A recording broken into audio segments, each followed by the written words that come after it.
Good evening, everybody. Welcome back to the Enough to Keep Going podcast. This is episode number 265 for October 30th, 2022. I forgot to put my costume on. Tomorrow is Halloween, but that's all right.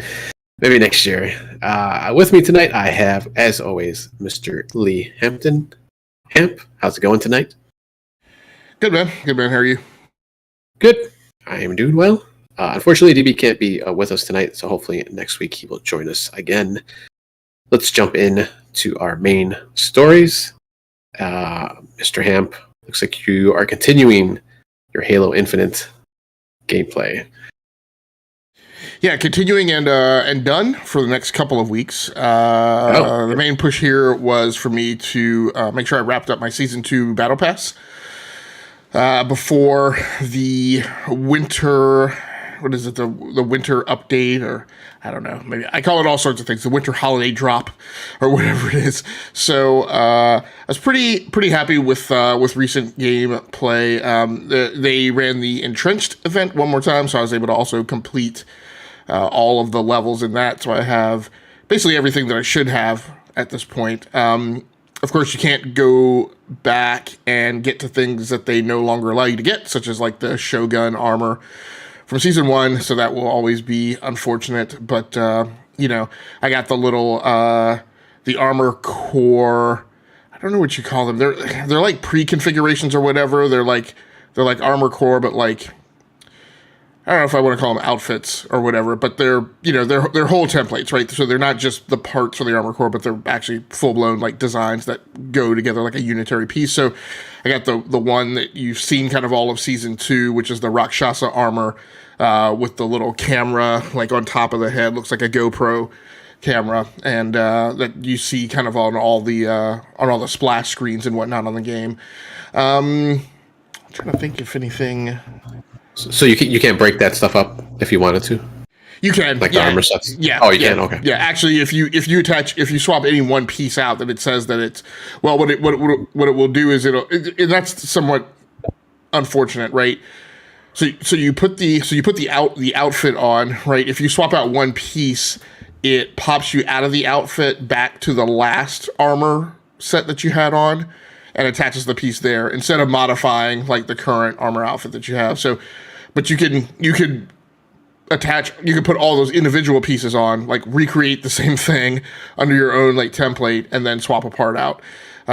Which, there's lots of quality of life things that Halo Infinite would benefit from. It would be nice. I don't think that there's any kind of armor core like custom templates or loadout equivalents or anything like that where you can kind of save a configuration, which would be super helpful. And it's still, a problem to, if you go to the store and you buy like a whole set, there's nothing you can. It's not clear to me if you equip the set right from the store, if it puts everything on, or only like the one piece that you have highlighted at the time. But even if you can, like, there's not an easy way to get back to the armor configuration screen and just quickly go through all the categories and grab the most recently updated piece. And the other thing, I think the thing that really bugs me is as far as I know, you can go into each piece and you can select date added as a sort, and then you can select ascending or descending as a sort, but it's not persistent. So each time you go back, you have to do that all over again. And you also can't apply it globally. So you can't do date added descending and then have that apply to every single armor category. And there's like 9, 10, 11, 12 armor categories. So it would just be nice to do that so you can quickly go through, because I do that in each individual category because I'm just looking for what's the most recent thing that I earned, and attach. But it's fine, but gameplay's been fine. There are some, I don't know if these modes are new, but there are a couple modes called Social Team Battle and I think Social Slayer. And at first I thought, well, maybe these are like casual matches where they don't do skill-based matchmaking. But what it is it's kind of like the Yappening, but it's for both Big Team Battle and for Slayer. And so they do all of these kind of I don't want to say wonky, but like, custom tailored modes. Like the one, I think I played like Social Slayer, and it wound up being, they called it Rockets. It was basically, I think they called it Repulsor Rock. And it was basically nothing but M41 Spanker and repulsors. That's what everybody had, and they didn't put any additional weapons around. They didn't put anything else on the map and level. And it was just kind of funny because it was like, no, of course, no one ever got close enough to anyone. Right, while we were all running and spamming rockets around, nobody ever got close to anyone to use the repulsor. So it was just kind of funny. But I was like, well, I don't know what you would. I guess if you like ran around the corner and ran into somebody, you would quickly hit them with the repulsor and knock them away far enough, because obviously if you use the spanker at point blank range, you wind up blowing yourself up as well. But yeah, overall it was a nice wrap up to the season.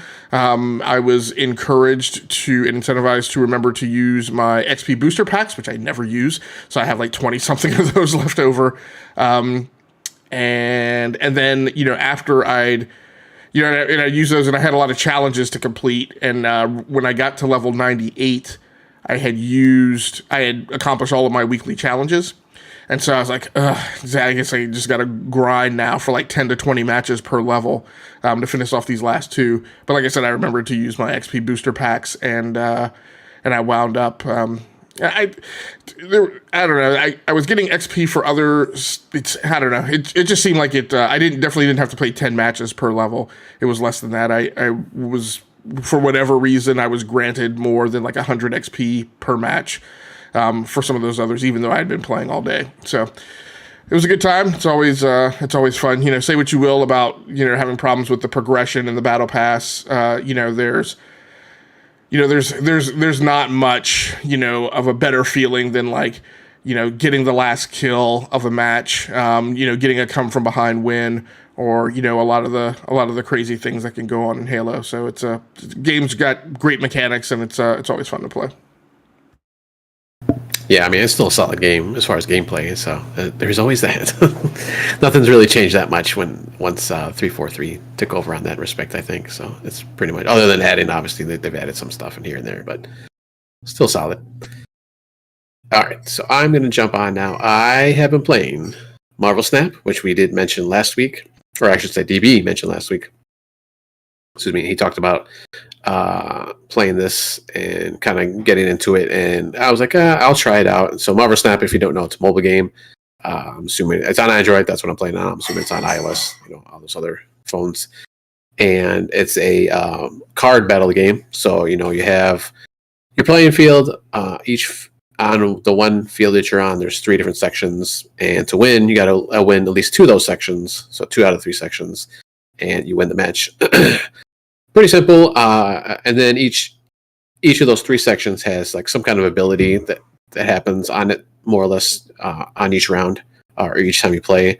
So it could be like, hey, it adds power, or it takes it away, or if you throw a card down on this section, it'll destroy it. And you might think, oh, hey, why would you do that? But there's other cards in your deck that can like revive people or do different things when stuff like that happens. So you have that with the different abilities on each section, and then also obviously each card has its own. Most of the time they have an ability. Most cards do. There are some cards that are just like pure, like it just has like a power setting and that's it. There's no special ability on the card. So excuse me. So you just get cards as you're playing. There's a battle pass, and I think when you first start off, there's like a free, maybe like 10 levels or so, maybe 20 levels that you kind of do for free. And then after that, there's one that you got to buy. And I think you might still get like some free things every once in a while, just kind of like on any other battle pass that and nowadays in games. But for the most part, you kind of just have to buy it. I did end up buying the battle pass for all my questions I had last week on DB and kind of hesitation, but I did have some Google Play Store money, so it only ended up to be a couple bucks, for this one anyways. And I don't know, I'm kind of saving the in-game. I think there's just gold. It's called gold that you get, the in-game money, to see if once this one runs out, if you can buy the next one, if it does that like that. If it does, then I'll do it that way. If not, then I'll just kind of skip the buying the battle pass each time because it's $10, which I still think is a little high, especially since this one is only running a couple weeks, and I know it's a mobile game, and you can things kind of move a little bit faster on mobile, but I'm like, I don't know. That was the only reason I bought it this time because I had that extra Play money, Google Play money in my account. So we'll have to see once the next season starts up in a couple weeks. So I'm assuming I think it was out the week before, so it probably runs about a month. I believe in total. So at least this season, unless it's just a shortened season, I don't know. We'll have to find out. But I've been really enjoying it actually because I usually can't play. I shouldn't say can't play. I just kind of I don't know. It's just so much going on a lot of these card battle games, like even Hearthstone, and I think we mentioned last week that there's a couple of old developers or former developers, I should say, from the Hearthstone team. Headed up the studio that is producing or that created the Marvel Snap game. So I did try that like back in the day, and I was like, yeah. I mean, I don't. You have to like remember like each card and like how the playing field is and all that. And I couldn't get into it for some reason. And it's just been like that for the other card games too. Like sometimes it gets really complicated and like what the cards do. It seems like I don't know if it's a little bit more simple or simpler in this game, or if it's because it's Marvel and I know these characters and like the powers you get for each character if they have powers, like extra powers. It kind of makes sense and I kind of just remember it because I was a big comic nerd back in the day, and I don't really connect comics anymore, but I still watch like the MCU and stuff like that. So I know these characters and I know what they do and what they can do. So like Nightcrawler from the X-Men, he teleports, so his car can actually teleport to another section if you want it to, or one of the other sections. So it kind of makes sense, and I think that's probably why.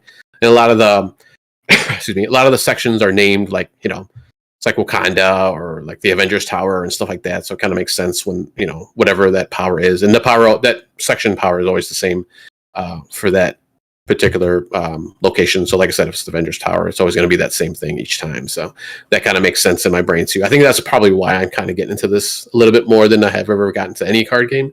So I've just been playing this like all week and just really getting into it. So I thank DB in the chat, so because he got me hooked on this game. But it's pretty cool. And like he said, like I talked about, it's like a few minutes a round or a match, I should say. So it's it's pretty quick. But I mean, I can play this thing like all day if I wanted to. But and then like most of the time, just like in with the other battle passes and just power or leveling up and stuff. If you go through like the daily and weekly, and I think there's like a battle pass like set of challenges you can do too. Like if you do those, obviously that's going to give you more experience than just what you get during like a regular match too. So it's it helps.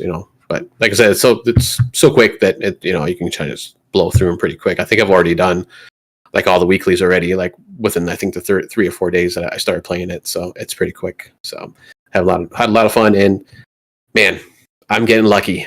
I don't know if I'm getting lucky or if people just not understand like what you're supposed to do. Because it's just sometimes it's like why did you do that? Like I think some people may not know like the section thing. Like you have to win 2 of the sections, and some people just kind of throw all their cards, like especially their high level cards, into one section. And it's like, well, okay, yeah, I got the other 2, so it doesn't really matter. But it's just kind of interesting. Like that's one thing. I actually joined the Discord, the official Discord for Marvel Snap, and I want to go in there and ask, like, is there like an actual matchmaking, or is it just random, or like how is this actually working? Because it seems more often than not, I just have people that are like just totally like they kind of don't know what they're doing, or they don't know. Maybe they just haven't built up their decks. Like I think I built like 5 decks already, 5 or 6. So and the first few are just kind of like as I was getting cards, I was trying to make decks out of those new cards and stuff like that. But now there's a couple decks that I actually built around like different themes and stuff. So it's just interesting how everything's playing out with this game for me. So could also be that you're playing kids. Like I see that a lot of times in Fall Guys. Like you have your people who are just who are just goated and like make it to the end like a minute before everyone else. But then you have a lot of people like after you've completed your run and you're just spectating, you have a lot of people that you're looking at, and I'm like, okay, that doesn't appear to just be gamer difficulty. Like you see a lot of people just like that round where you where like there's 3 or 4 doors like going down the path, and only like one set of them opens, and the rest of them are false doors, and you'll just like I see people running down the path and just like banging their head into the door that won't open, like repeatedly, like 10 times. I'm like, I don't think that's a person who like just doesn't believe that door isn't a real door. Like I think that's a little kid. So yeah, that could be it too. So well, yeah, but I'm having fun though. It does get challenging sometimes, like when you do get that person that's kind of on your level or knows what they're doing. So it's pretty interesting, and just all the different cards have there's a pretty good variety of the powers too. It's not like everybody has the same thing, or like maybe certain people like Spider-Woman and Spider-Man don't have the same kind of ability, and they're actually kind of different. So it's kind of nice that they didn't kind of just like copy paste and the same ability and just call it something different or something like that. So that's kind of nice. All right. Let's move on, unless you have any other comments or questions. No, okay. Let's move on to the headlines. And I did switch some stuff around here, so I don't know if you noticed that before I started. Let's jump in first to a game announcement. And this happened during Age of Empires 25th anniversary broadcast that they had. And they had announced that actually Age of Empires 2 and 4 will actually be coming to the Xbox consoles, and I don't think that's until next year. I believe I was going to look that up and I forgot, but I'll look it up here in a second. They'll be coming to the Xbox consoles soonish. But the one I was really excited about is the Age of Mythology Retold, which is basically their definitive edition of that game, which is built around the Age of Empires kind of game, but it has the mythology, like Greek mythology, Roman, Egyptian. They had different kind of those kind of societies or cultures back then. I think they added in this article here from GameSpot. There's expansions, I guess, for the Atlanteans and some Chinese societies that they had put in later on, or expansions, as they were called back in the day. So I'm very excited about this because as I was kind of winding down on playing RTSs back in the day, I started to play this, but I think I was kind of getting kind of burnt out. So I was like, I only played it for a few times, and I was like, But now I definitely do want to go back and jump back into this game once it does come out. So I'm pretty excited that this got announced. So we'll have to see.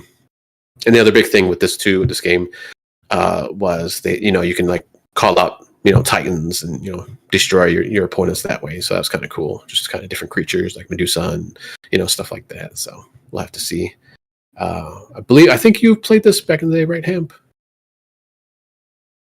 I did, yeah. I was a super huge fan, and like being somebody who never really particularly cared for Age of Empires. Age of Mythology was definitely up there with one of the games of that ilk that I did like. I also liked, now I have problems remembering what these things are called, although I love them. It's, man,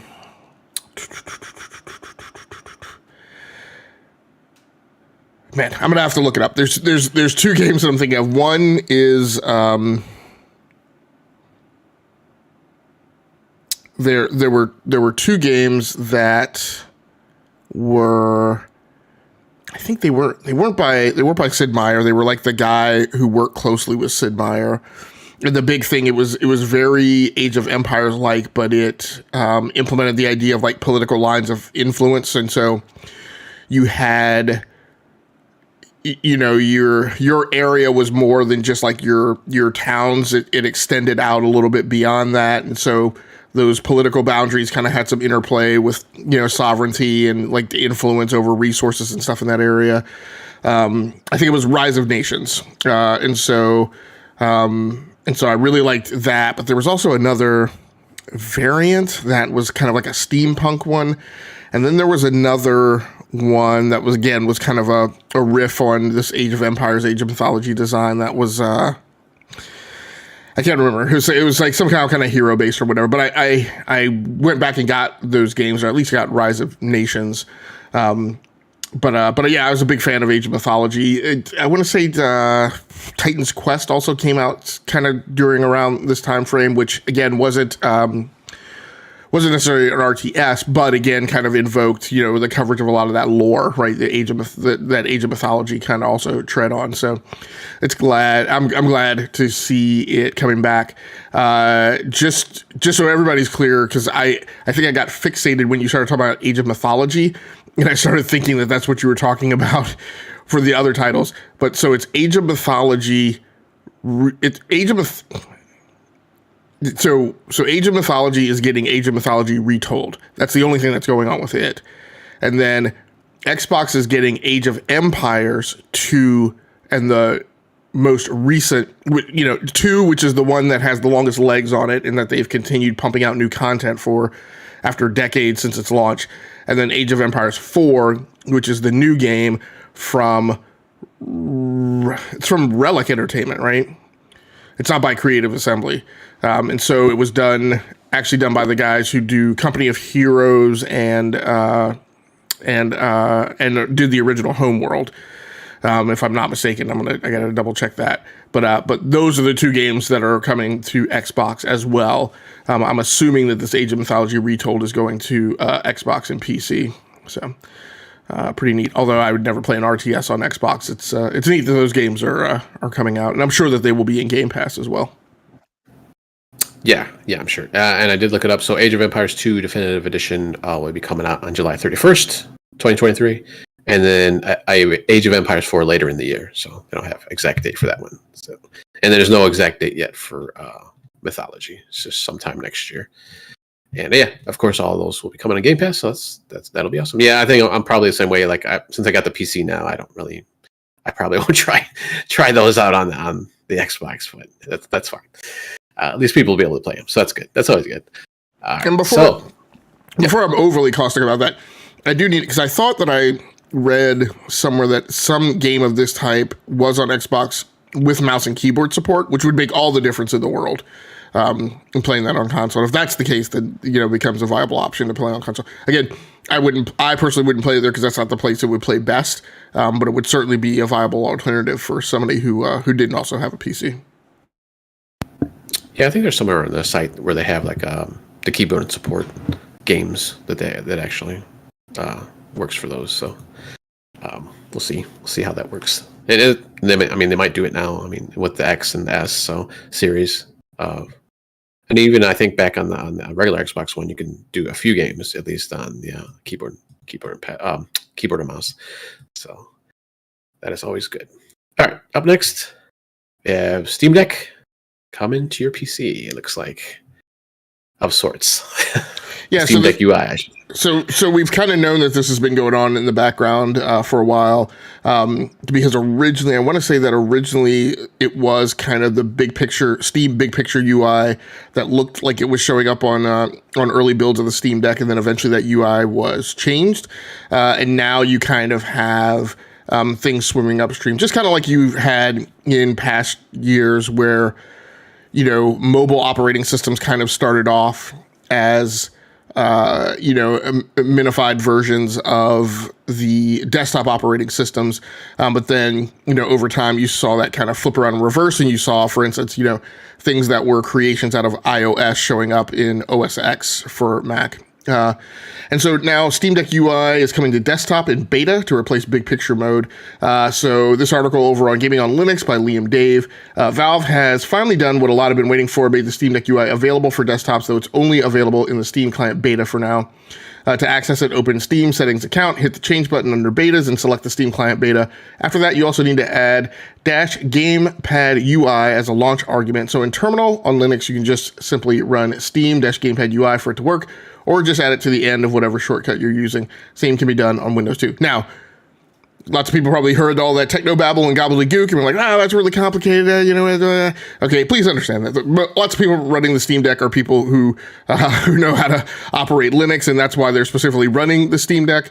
And so these are people who are probably, pretty accustomed to going in and updating launch files and their system registry and things like that on computers. So I don't think it's that big a deal to them. Also, not too dissimilar from the way you go about launching the Steam Deck with a custom start animation. So, I mean, the Steam Deck UI is neat. It doesn't blow me away. Like, I don't know. I mean, I don't know. I always prefer the view in a UI that lets me see the most information in terms of my entire game library. So it's, the Steam Deck UI is very much oriented around showing you what you played most recently. And I'm sure for a lot of people that's applicable, that's, favorable. This level of sophistication of the UI doesn't like blow me away as revolutionary. I think the thing that's the neatest about this is I am a big fan of commonality, right? And like, look, if I'm in Steam, I don't need the Steam UI to look 15 different ways, right? Depending on what platform I'm on. So if this is a move to make big picture mode, which I have previously in past lives had zero use for big picture mode. Like they made a really big deal out of it.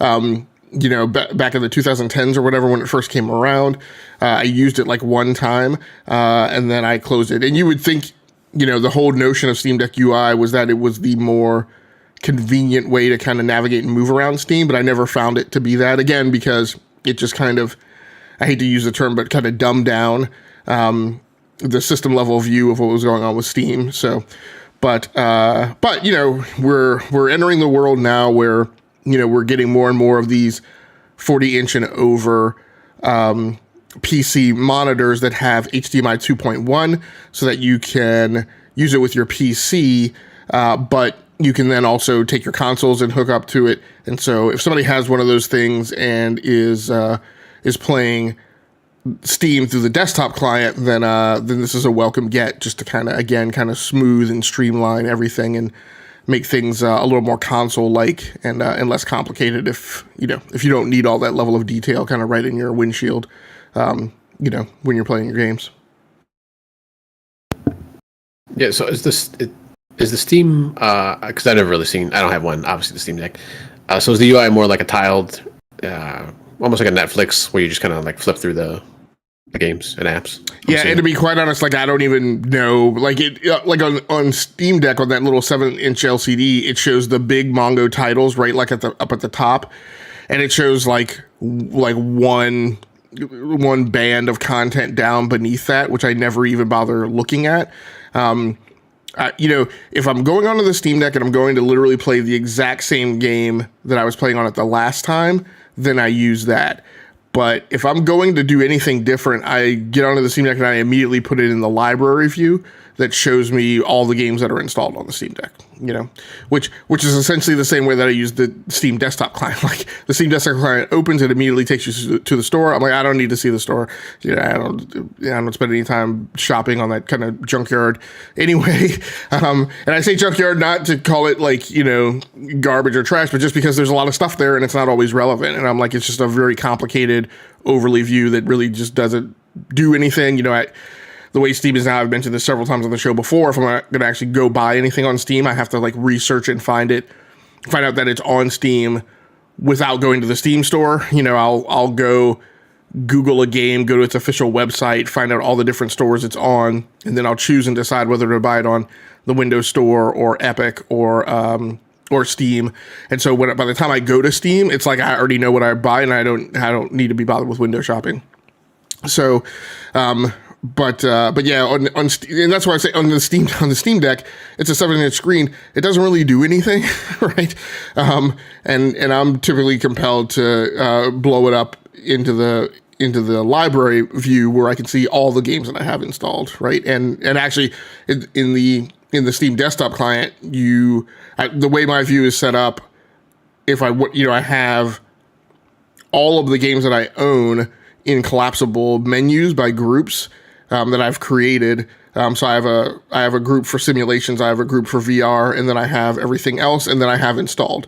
So all the games that are installed locally on that machine, and I have that tailored too, because installed in Steam taxonomy normally means anything installed on your machine and any other machine you can see on the network, which has always just driven me completely nuts and bonkers as to why it's laid out like that. But so I have a tag a group that just shows what's locally installed. And so when I go to library, that's what's up at the top, and it's automatically exploded, so I could see all the games. And then all the other games that I own by Simulation VR and uncategorized are in 3 expandable menus beneath that. So again, not the type of view that I expect to be catered to by the Steam Deck UI running on a desktop. So, but I'm sure this will be helpful for a lot of people, other people. Yeah, definitely. All right, let's jump into the next story here. Excuse me. We got Discord possibly coming to another console. I believe that is yours, Hamp. Looks like we have Discord voice chat coming to the PS5, according to... actually, I guess people saw this when it was released for the Xbox. I'm assuming just like, poking through the files or whatnot. And so it looks like it's coming to the PS5. So this story over on PC Gamer by Molly Taylor. It looks like Discord voice chat is coming to PS5 too. Discord is doing its best to become an all-encompassing voice chat option no matter where you play, and it looks like we'll be able to chat with even more console pals soon. As spotted by The Verge, data miner Advaith has apparently discovered evidence that voice chat recognition will come to PS5 in the near future. Sadly, it looks like there's nothing in the works for PS4 users outside of the already available option to display game activity. The leak quickly follows on from the platform's integration with Xbox, which was pushed out to everyone back in September. Now, I'm not absolutely positive. I think this is now. So this was a leak. So this was something that was found by a data miner. I want to say that this has been officially announced by Discord since this article dropped. When Discord was contacted about this article, they, basically shrugged it off and gave the typical corporate line that we have nothing to report, and so-and-so doesn't comment on rumors and speculation. But Sony made a sizable investment in Discord last year, and so one could have been would have suspected that entire time that eventually it was going to happen. It's somewhat weird that it's taken this long to happen, and I wonder if Sony's whole move to Azure, as well as I think Discord runs on AWS. So I would imagine that it was probably a matter of, hey, we're going to do this forklift to a new cloud environment. Let's hold off on any integration that we may have to, refigure out how it works once we do that move to cloud platforms. So it's good that it's happening. Again, as a PC-centric player, I just kind of have a feeling that I can't be bothered with console-specific communications platforms because they're not open, they're not tech agnostic, they are, they're vendor lock-in. It makes me have to configure a one-off rate for any time that I'm on that sole platform.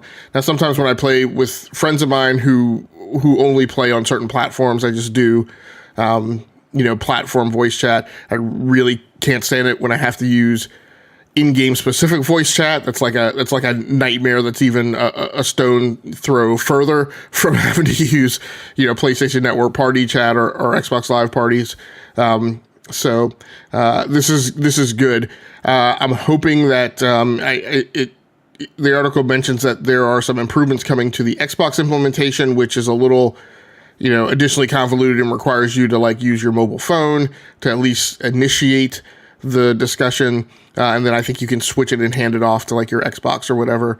And I'm just like, okay. I don't understand why, UWP apps exist on Xbox. It's just the desktop version of the app placed in a wrapper so that it runs on Xbox, just like it would if it were a Metro app on Windows.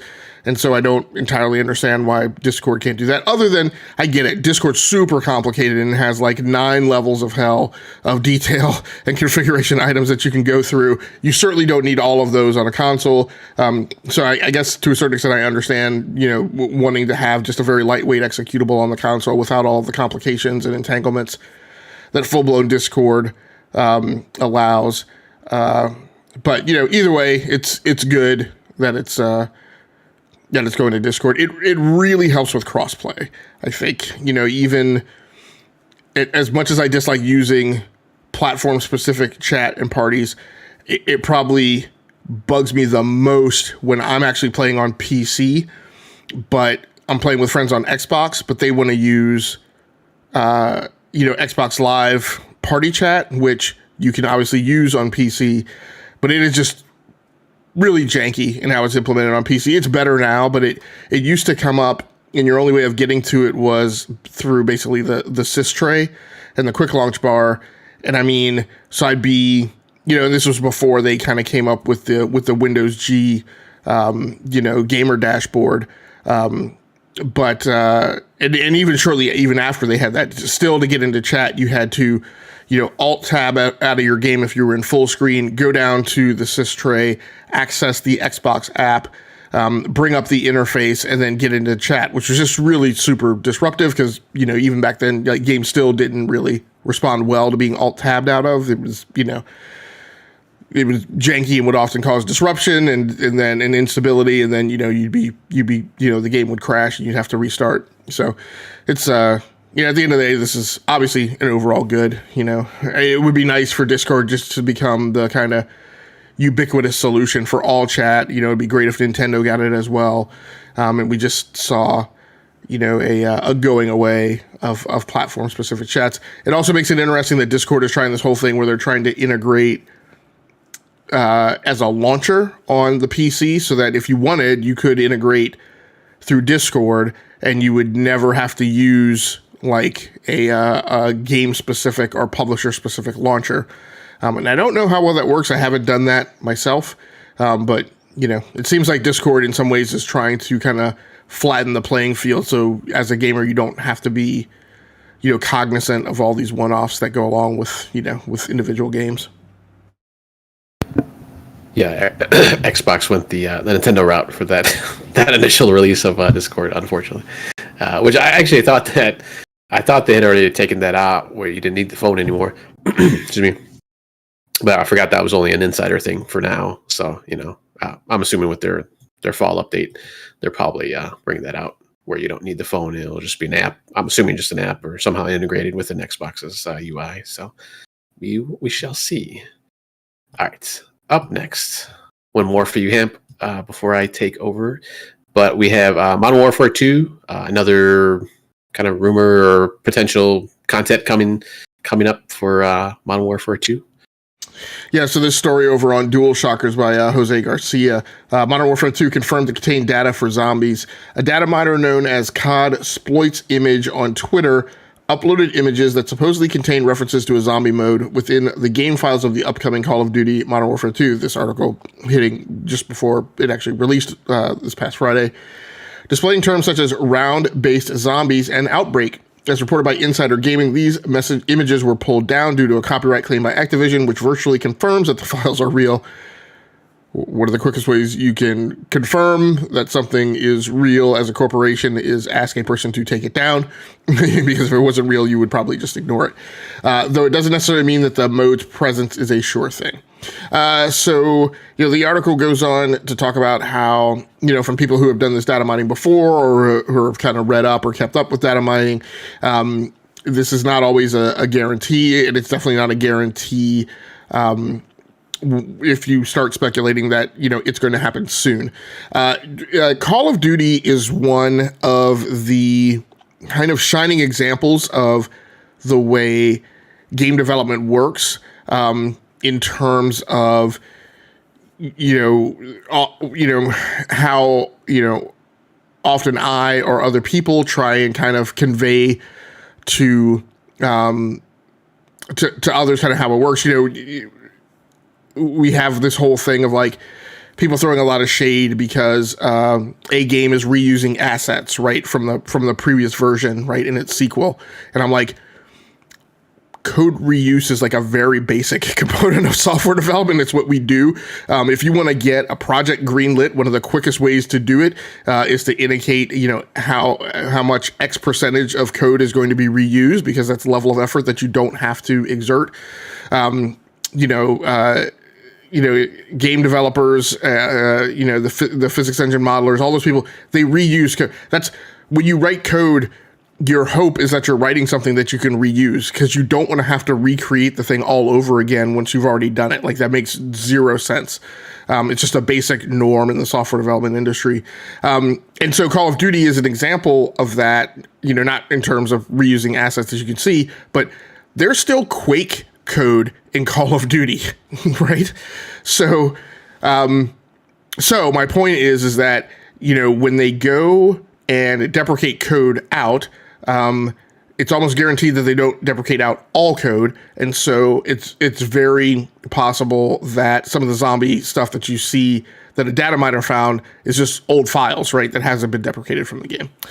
So, who knows? Good chance, as the article mentions, that they are working on a zombie mode, because of course in 2023, supposedly there will be no iteration of Call of Duty, which means the speculation now is that they're going to wind up skipping a year, just kind of like Assassin's Creed did, just like Battlefield has done. And so the currently living game will just have to last 2 years.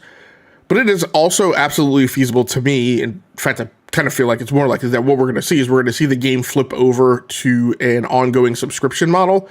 And, we're potentially going to see the notion of an annual iteration of Call of Duty go away. Right? And it's just going to truly become a living game as a service, and you're just going to pay into it as a subscription model, kind of like you do for Fortnite, if you want to go down that path. And that's the way, and those people who are subscribed are just going to be entitled to certain updates, right? And we may see a going away and a moving away from this notion of taking a team, having them exert thousands, maybe tens of thousands of engineering labor effort, right, to constantly crank out a new version of a campaign that, quite frankly, lots of people don't bother playing. Like, we're going to talk about it when I get to Modern Warfare 2. This is my first time playing Call of Duty that I've actually just not bothered with the single player campaign at all. Like, haven't touched it. Whereas when I've played Call of Duty before, in every iteration where there's been a single player campaign, I've absolutely insisted on playing the single player campaign first. But when I did that for Black Ops Cold War, all I could think about was how I wasn't playing the multiplayer and I was falling behind in progression, right? And I was just chomping at the bit to get done with the single player campaign. And I thought the Black Ops Cold War single player campaign was a good Black Ops Cold War to me was kind of like the Stranger Things of Call of Duty, meaning that it happened mostly in an era where I was a kid and I was growing up and I was becoming conscious of, political issues and diplomacy and military action on the planet, and, was reading all the Tom Clancy stuff. And, it felt like, motherhood and apple pie to me. Right. But like I said, even though as I was going through it, all I could think about was, man, I want to hurry up and get this done so I can get over to the multiplayer. So, it's not a foregone, it's not an argument that's completely out of, from Cloud9, that, they may want to move in that direction and dispense with the single player campaign. And we may see them convert the business model over to that, which again would lend to the notion that zombies is probably coming, but, that could be any time over the next, 2 years or more. Yeah, there was a couple other modes they mentioned in there besides the campaign. The DMZ extraction mode, I'm not sure what that is. And then the Spec Ops mode, which I believe is the co-op, kind of a co-op mode, if I remember correctly, that they had going within the Modern Warfare series, or at least Infinity Ward's games. Yeah, there is a co-op mode in there. That game is there. That mode is there at launch. And then I'm not sure what they mean by the DMZ mode. In previous iterations of Call of Duty, you had VIP, which was basically an escort mission. And what you would have to do is keep that person alive and get them to an extraction zone until they could extract. And then, it took them some number of minutes, right, to actually, a minute, like 60 seconds or 2 minutes or whatever, to actually extract. So you had to, sit on the extraction zone and defend them for that entire time. Before they escaped. So I don't know if DMZ mode sounds like it's something like that. Okay. Yeah, I don't remember hearing that mode before, so that might be it. I don't think. Well, I know I haven't played last couple Modern Warfares. So sure. All right, let's jump over to our last news story, and this is coming from Kotaku, from Ethan Gotch, I believe is how you say his last name. We have talking about Gotham Knights' recent update this past week. They had released a patch on the PC, just various fixes, online fixes, and bugs and stuff like that. And it also, unfortunately, disabled their DRM software. Sorry if I don't pronounce this right, but Denuvo. That's the correct way to say it. So it disabled that, and I saw a report about this too during the week where it was like, hey, they've disabled it, and I guess they've done that they've done that in the past where they've disabled the DRM like that, but it was usually like weeks or months, after the game had been out, and obviously it probably ran through its like initial big, buying spree or whatnot, and that they would do that. But this is obviously just within the first week or two of its release, and that was a mistake, unfortunately. So it looked like it was about 14 hours later where they finally they patched that back in, or they re-enabled it. But unfortunately, of course, the hackers got to it, and that's been flown around the net now, where you can download the game without the DRM. Just it's been pirated basically. But with that, obviously, they're probably not going to be able to get into the multiplayer aspects of it or the online play of it.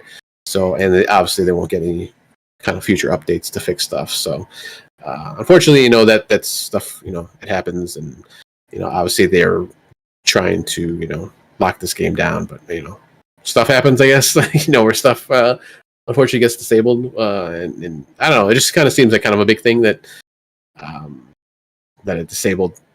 Like they didn't realize that this would have disabled their DRM, or maybe just they just didn't think it would happen. But that kind of happens with when you're dealing with software and code and stuff like that. So any comments or on this one or thoughts? No, it's just maybe a little troubling, and I'm not one who quickly falls off the cliff and follows the lemmings right over the edge about signs being indicative of problems on a team. It typically needs to be something more than a 30 frame per second mode or some graphical stutter for me to throw around accusations or speculate that something weird is going on. But this is an indicator that something kind of I don't want to say catastrophic, but that something may be going on. This is the type of thing that might typically happen when you have configuration management, either process or tooling problems, where you have, theoretically putting together the executable build is all automated, and that it requires pretty minimal manual intervention. And so,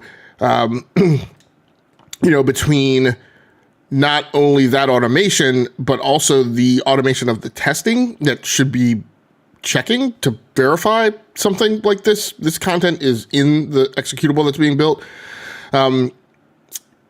Those types of things should not happen, and when they do happen, they're an indication that either a process is broken, or there may be personnel problems, right, in following procedure.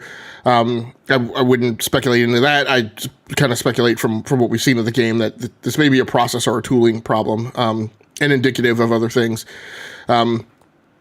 Traceability of software components in configuration management is, a thing to be tightly controlled. And when it's not, things like this happen. What's concerning is that the team is still kind of working towards improving its hardware optimization so that the game runs better on different platforms. There's been talk that they're going to release patches, over the next, over the next few weeks, next few months, that should improve performance, particularly on consoles, but also some of the problems that are being seen on PC, even though PC runs at 60 frames per second as a spec. I don't know that in all instances that's consistent, and it does run into problems. There are, things going around about lighting problems when you see certain characters in the game to the point where you can't actually see them. You just kind of see their outline, which I don't know, maybe that was a design choice since they're supposed to be kind of the Bat Family and students of the Dark Knight and things of that nature. I don't know. But yeah, I mean, the question that this invoked for me is, why this invasive of an anti-cheat, anti-tamper implementation needed to be used in the first place for a game that's not PvP. So that already kind of, ticked off to me as a choice rather in the extreme. So we'll see if it doesn't continue to cause them problems of one nature or the other. Yeah, and this is developed by WP Games Montreal, which did the Batman Arkham Origins, and they actually did the Wii U port of Batman Arkham City. So that's interesting. I didn't realize they had done that that port. And then they had a couple other games, a couple of browser games, and then Lego Legends of Chima online, which I didn't realize there was an online game for that series, that set of Legos toys. So and then they did also some DLC for Arkham. Looks like Arkham Knights, and it looks just so Arkham Knight. They helped with the DLC for that. So they haven't done a lot of stuff, but I mean, they have done, I guess, a couple major games now with Arkham Origins, and now this one, Gotham Knights. So we'll see. This was one that I had mentioned in the past that I was really looking forward to, and I'll probably still buy this game. I haven't bought it yet. I've just been busy with other stuff. So I was always interested in this game, so I'll probably still pick it up at some point, probably in the near future. So we shall see.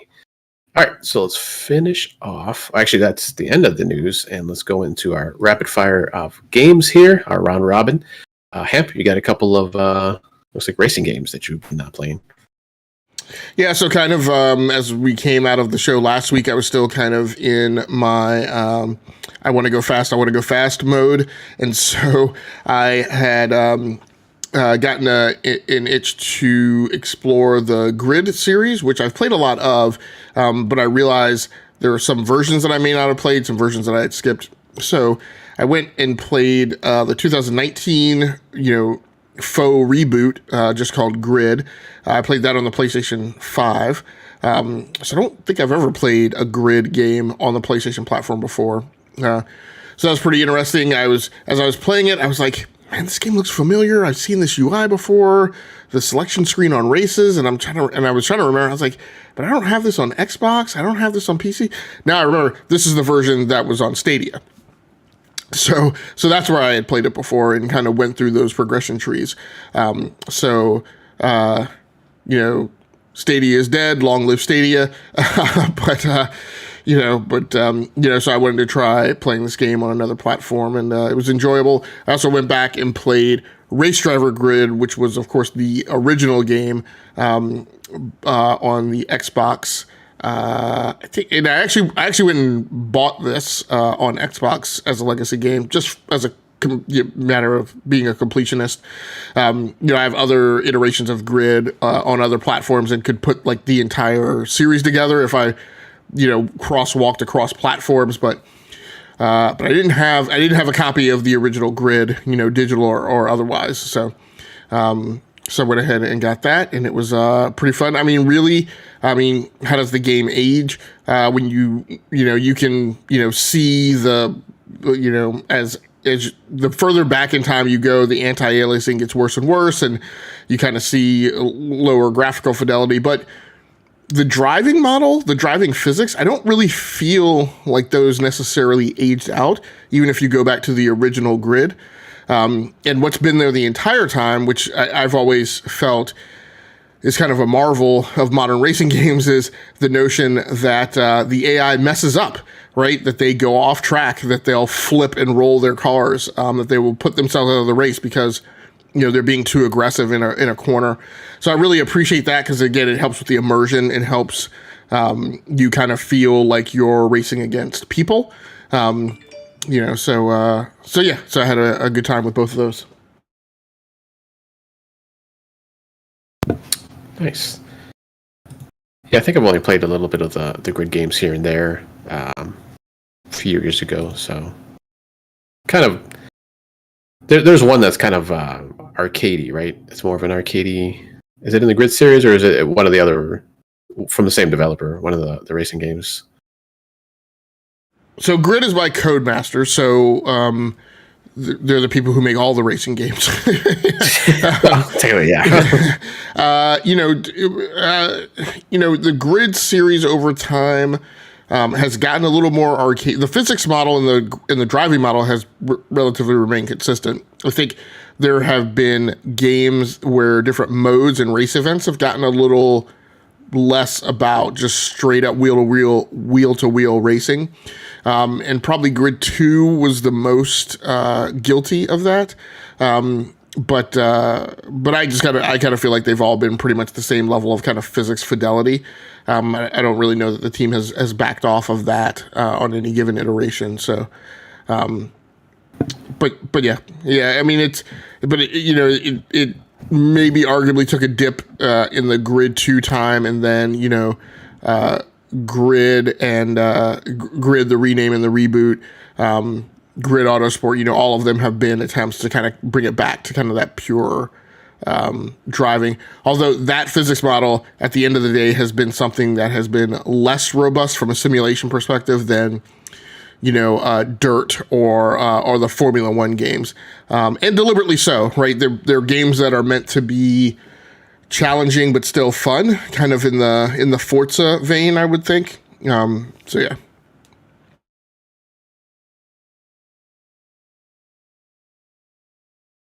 While Tao has stepped away, I'm going to go ahead and talk about my next game on the list till he gets back. As I mentioned earlier in the show, I have been playing Call of Duty Modern Warfare 2. So I just onboarded that game last night, so I've only played a little bit of it. I'm still having kind of some of the same problems that I had when I originally started playing Black Ops Cold War. It's a little hard for me to pick up targets against the background. It feels like a very brown game, where there's not a ton of color differentiation. I've gone in and tweaked some of the color customizability to kind of make it a little bit more how I play Halo Infinite. And so enemies, instead of being red, which I kind of feel like is a dark color that makes me not as quick to pick them up on the background, when the little pip shows above their head.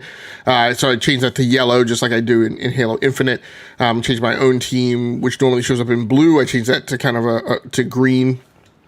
So we'll see if those things help. I guess, of what I've played, the thing that I find most, I'm not ready to say disappointing yet, but most curious is that it seems like I haven't run across a ton of maps that are really beneficial towards a CQB loadout or a close quarters battle loadout.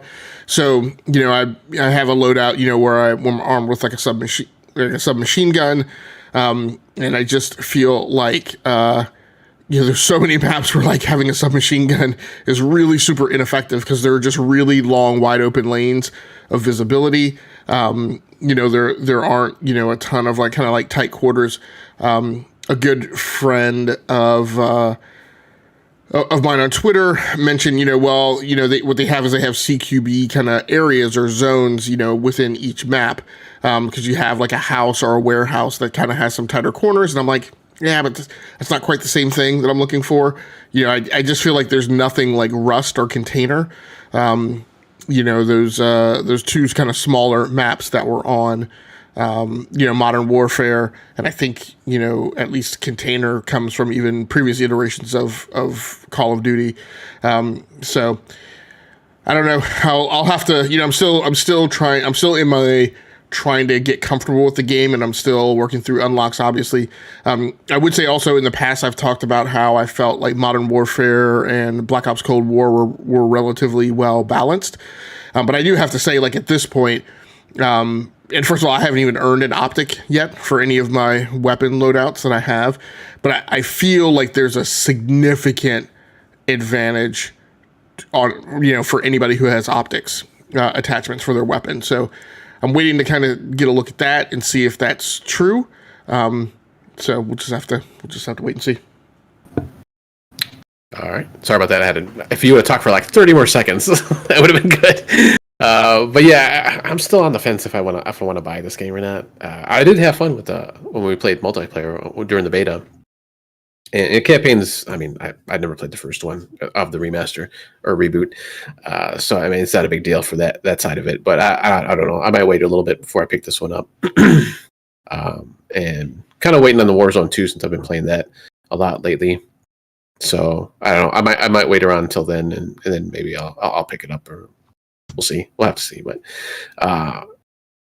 and then so that I've been playing Warzone, still playing that with my one friend.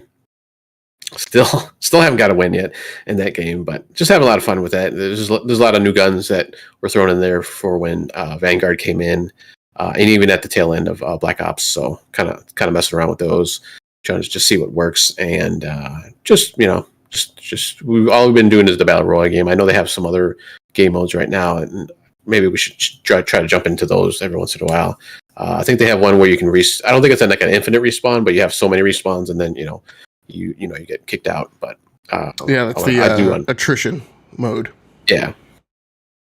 And then there was I think it was another one. I don't know if they still had it on there. I can't remember, but you're on like the big map, and I guess there's like different points you can take a hold of or something like that. I can't remember what it was, but it was kind of cool. Like it was a little bit different. Like all the the kill streaks and whatever the other ones are called, they were kind of like just strewn around the map, so you kind of had to find those, and you can always shoot those off as soon as you get them. So I do want to jump into that one too at some point.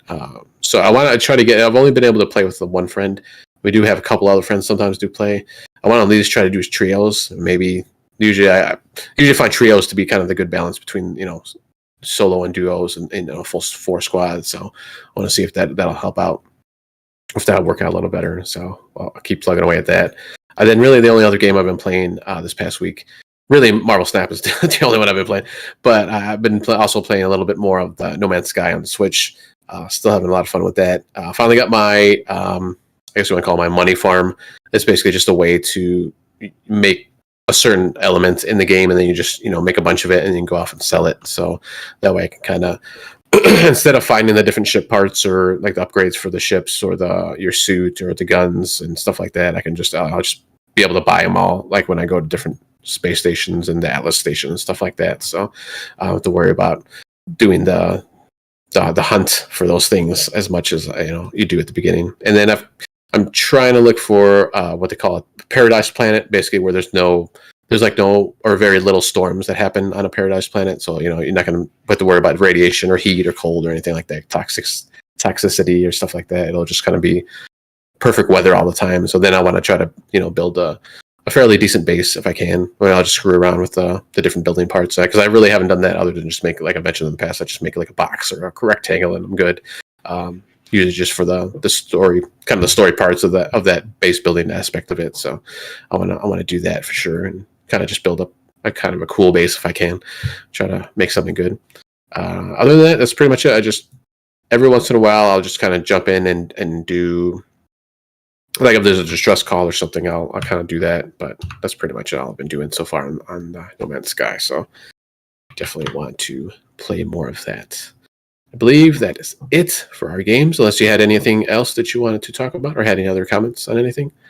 The only other thing I've been playing is Destiny 2 on the PlayStation 5, which I went back to starting today. So, it's welcome to come back to that game and see all the changes that they've made. You've really tidied the place up. GamePlay is now at 4K 60, which is just a really enjoyable experience. I'm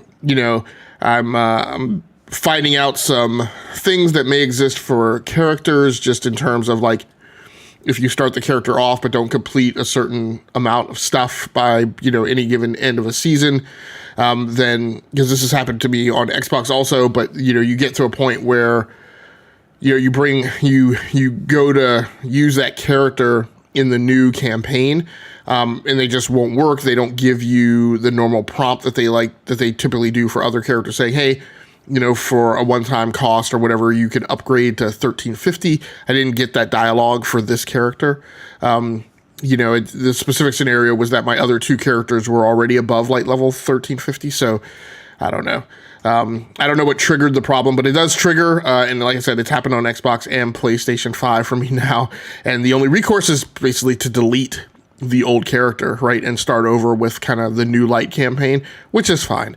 I don't mind. Destiny 2 has about the most enjoyable grind and going back to it like opening scenes of a movie, so to speak, that even though you've watched that movie 24 times, you never get tired of the opening.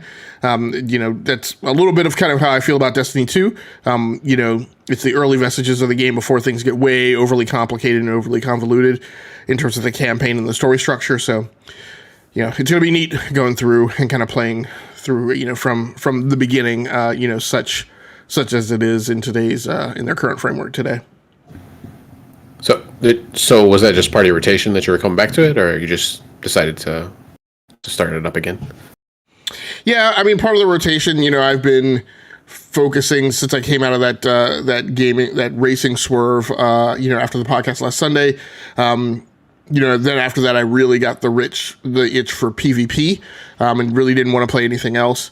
But when I went to spend some time on my PlayStation 5, Destiny, again, wanting something that was of similar ilk to the PvP shooter genre, but was a little bit different, is kind of what made me think about Destiny 2. Nice. All right. And that's, like I said, that's pretty much all I played. I played, I think, maybe like one or two games of Rocket League here and there this week, but that's pretty much it. So we're pretty light as far as variety, but I have been playing a lot of just a couple of games. So we'll have to maybe I'll branch out a little bit this week. We'll see what happens. All right, so that is it for this episode. We have to get back into the Pix Plays. I keep forgetting to get a Pix Plays going here. So start of the new month, so maybe we'll get something going for November. And next week, hopefully DB will be back. He will be hosting. He's scheduled to host next episode, 266. But if not, one of us will jump into the hosting chair, and of course, the other will be the co-host. Hamp, thank you once again. If there's anything else, anybody stop by the stream along the way or anything? No. Comments? I haven't been live streaming. What do you mean, this show or my own live stream channel? Either. No comments since somebody made comments about the Xbox merger, which I answered a few weeks ago. So no. And on my own channel, I haven't been live streaming a lot as of late. Just kind of trying to reset and kind of think about what I want to do on that channel from here on out. And so I've been taking my time with it. There will be a season 8. It will probably kick off here. I need to look at my notes. I think I said I was going to kick off season 8 over the Thanksgiving break, but definitely given some thought to kind of how I want to pull back from, the variety of games that I play, and maybe heading down the path of where I really, in order to live stream, I really only feel like getting on camera and on a mic if I'm playing something PvP wise, just because that kind of harmoniously kind of drives the conversation rather than, when I'm playing other genres and, I just kind of have to riff on a narrative when I'm on stream, that may or may not be of a huge value right on top of the narrative of the story-driven game. So, plus I hate playing those games and getting stuck on a puzzle. That is not fun for me. It's not fun for everyone. I start to really stress out because I'm like, I'm sure anybody watching this wants me to hurry up and figure out this puzzle. So, I may be just going away from that content overall. All right. Yeah, it's been a while since I've streamed anything, so I got to get back into that. But like I mentioned, that's it for tonight's show. Hamp, thank you once again for joining me on the Enough to Keep Going podcast. I am Towelmaster99. Please take care of yourselves out there. Play those games that you want to play. And we'll see you next time.